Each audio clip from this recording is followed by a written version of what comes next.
Se você quer ser a primeira mulher da sua família a faturar milhões de reais, você vai ter que fazer coisas que a sua família nunca fez. Eu sou a primeira mulher da minha família a faturar milhões de reais com meu negócio. E olhando para trás, eu percebi que não foram só as estratégias que mudaram a minha realidade.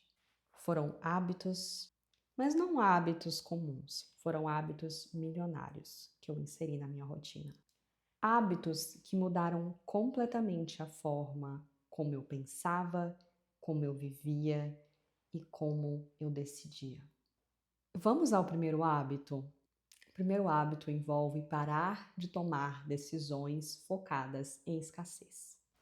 Eu me lembro como se fosse hoje. Teve uma época que na empresa que eu trabalhava, eles chamaram um coach de mudança de mentalidade, coisas assim. E aí, na época, eu era bem vitimista. E eu virei para ele e falei assim: como que eu vou, então, viver essa nova realidade que você diz que é possível viver, se eu não tenho tempo e nem dinheiro? Aí ele virou para mim e falou assim: quando você aceitar que isso é mentira, porque você tem tempo e tem dinheiro, sim. Mas eu olhei para ele e pensei: uau, como que ele tem coragem de falar isso, sendo que eu trabalho de 8 às 18 aqui, chego em casa, ainda tenho que cozinhar para o meu marido, final de semana também não tenho tempo, eu ganho praticamente um salário mínimo aqui nessa empresa que mal dá para viver, moro em um kitnet. Mas o que ele falou fez muito sentido. Ficou doendo alguns dias.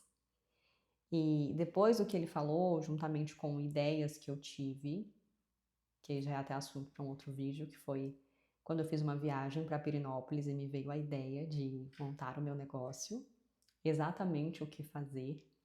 E então eu decidi investir no primeiro curso que me capacitaria profissionalmente para começar a atender pessoas. E no primeiro mês que eu comecei a atender, já não me faltavam clientes. Obviamente, eu cobrava muito barato, ainda conciliava com a CLT, mas não me faltavam clientes. É claro que eu me dedicava a partir das 19 horas em atender esses clientes, cozinhava marmitas aos finais de semana para não depender ali do meu tempo, de gastar todo o meu tempo. Era uma vida mais corrida, estava sempre estudando no meu tempo livre, ou atendendo os clientes, ou criando conteúdo, mas valeu a pena investir em mim. Uma mulher próspera, uma mulher milionária, ela não economiza em investir em si mesma, em investir em se capacitar.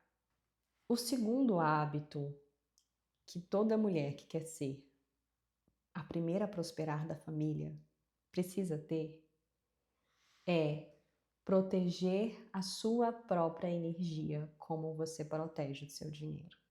Às vezes a gente se preocupa muito com o nosso dinheiro, mas a gente esquece de se priorizar. E o que é isso? Uma mulher cansada, ela cria pior, vende pior, comunica pior. Sabe por que você está cansada? Porque você quer ser tudo para todos. Você não consegue dizer não para as pessoas. Eu sempre fui uma mulher extremamente magnética, do ponto de estar ali quebrada, ferrada, pegar um ônibus, pegar um metrô e alguém vir desabafar comigo, mesmo sem me conhecer. A minha energia sempre foi assim, magnética. Eu estava lá, sempre dando ouvidos. As pessoas queriam ser minhas amigas, mesmo eu sendo extremamente introspectiva, introvertida. E eu estava sempre lá. Uma pessoa que não tinha nenhum nível de conexão comigo tentava ser minha amiga e eu me forçava a ser amiga daquela pessoa. Alguém queria me encontrar para um café porque tinha interesse puramente de saber diquinhas gratuitas sobre o meu trabalho e eu ia. Alguém me pediu uma consultoria gratuita, eu dava. Até que eu entendi que isso me desmagnetizava. Cobrar barato também me desmagnetizava. Uma mulher próspera, ela tem que ter tempo para si, para descansar, para criar novas coisas. Porque as ideias, as possibilidades estão aí o tempo todo. Mas se a gente está cansada, é impossível ouvir. E hoje eu sei que descansar, que limitar acesso à sua energia e reconhecer que é uma honra sentar à sua mesa, que não dá para ficar entregando pérolas aos porcos. Depois que a gente entende isso, as vendas acontecem com muito mais facilidade. Querer ser lindinha, boazinha, estar sempre disponível, além de fazer com que você pareça barata, também trava o seu magnetismo. O hábito 3 foi que eu parei de tentar convencer. Toda mulher que quer prosperar, ela não pode focar em convencer as pessoas. Quando eu comecei a fazer os meus atendimentos, qualquer pessoa que tivesse qualquer problema, eu ia lá e ofertava meus atendimentos para ela. Vamos, fulana, vamos, eu vou te ajudar, é R$ 50. Ninguém queria. Foi então que eu foquei em despertar desejo. Foquei em contar histórias dos meus atendimentos, histórias minhas, transformações que tinham acontecido comigo. E aí, tudo isso foi me trazendo novos clientes. E foi aí que eu entendi. O mercado não responde ao que você entrega, ao quanto você cobra, e sim ao quanto valor ele percebe em você. Obviamente, para isso eu estudei neuromarketing, narrativas, marketing de desejo, storytelling. Fui entender como comunicar, como falar a língua do meu público. Mudei o valor que as pessoas tinham sobre mim. E começou a acontecer de, sei lá, eu ia num salão onde ninguém me conhecia, mas eu chegava, não, nunca falava sobre o que eu trabalhava, mas as pessoas queriam me perguntar porque eu já era a minha persona transformada, eu já tinha confiança em mim.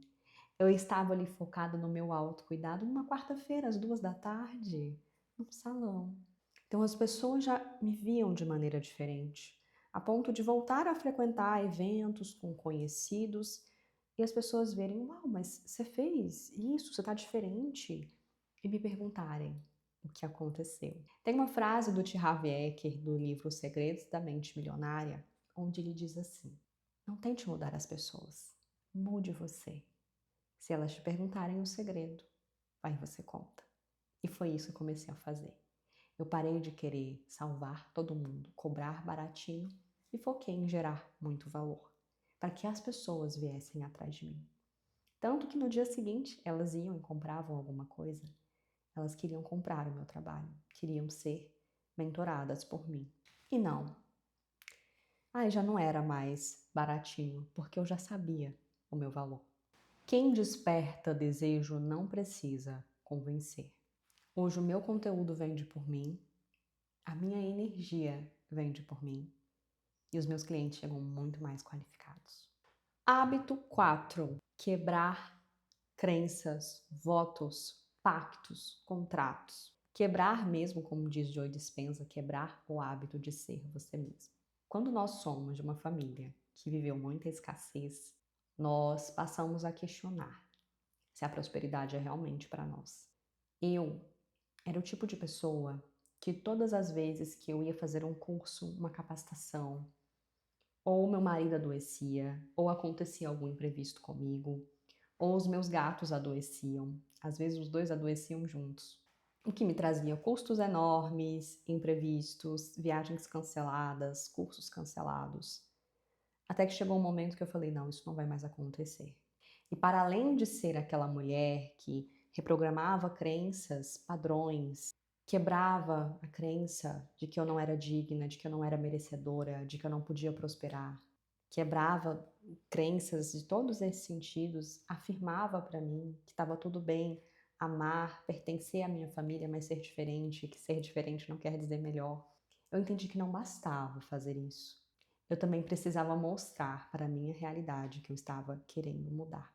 E foi aí que sempre que eu tomava uma decisão, mesmo limpando as crenças, mesmo quebrando esses contratos, e ainda acontecia do meu marido ir lá e adoecer, do meu gato ir lá e adoecer, de um imprevisto ir lá e acontecer, mesmo assim eu ia. Eu me lembro que um curso que eu ia fazer, que era um curso de 15 dias, no primeiro dia meu marido foi internado. Eu falei, tudo bem, ele passa o dia no hospital à noite, eu vou ficar com ele. Mas durante o dia eu vou fazer o meu curso. Outra vez eu ia fazer uma viagem para um mastermind, que eu tinha investido mais de R$ 50.000 nesse mastermind. Era em São Paulo, em Alphaville. Eu tinha que sair de Brasília. Acordei pela manhã, meu gato estava doente, obstruído. Eu não sabia o que era aquilo, mas eu vi que ele não estava melhorando.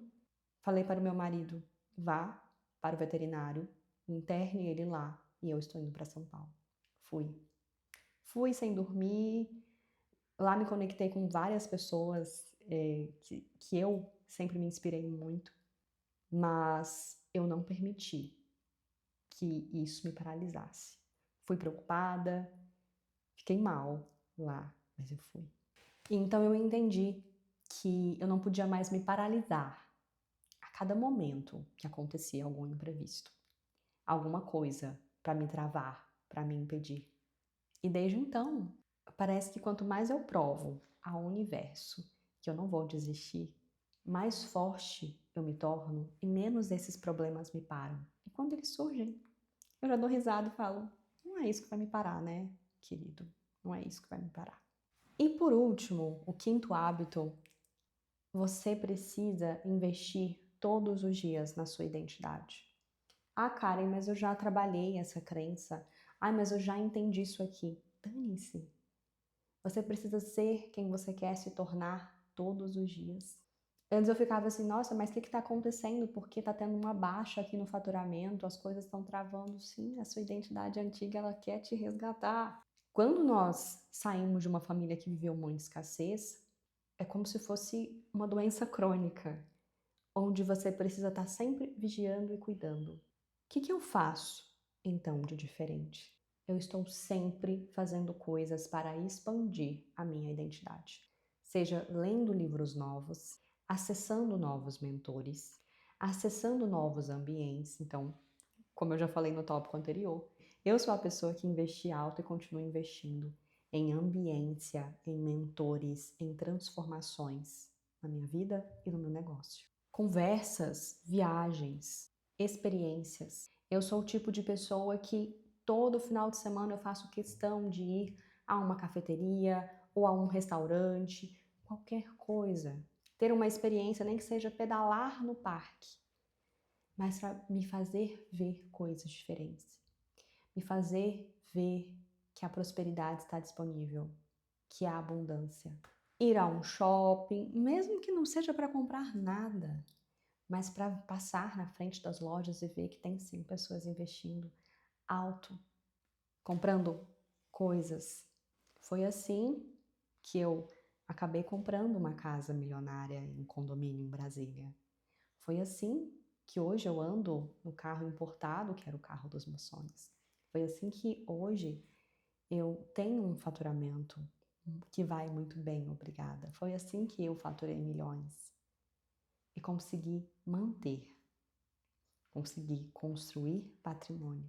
Sem isso, nada feito, você continua voltando para a sua identidade anterior. É um processo de manutenção, minha deusa. E eu acredito que o dinheiro ele não é um objetivo, ele é uma consequência. A consequência de uma identidade que você constrói todo santo dia. E a pergunta mais importante aqui é: quem você precisa ser para ser a mulher que fatura milhões? Porque ser a primeira milionária da sua família é quebrar padrões que foram repetidos por gerações. Você não constrói uma realidade milionária mudando sua estratégia, só mudando a sua estratégia. Você constrói quando muda a sua identidade, a sua narrativa interna e a forma como o mundo passa a perceber você. Porque a criação de conteúdo, a estratégia é só uma consequência. Dinheiro é só uma consequência de quem você é.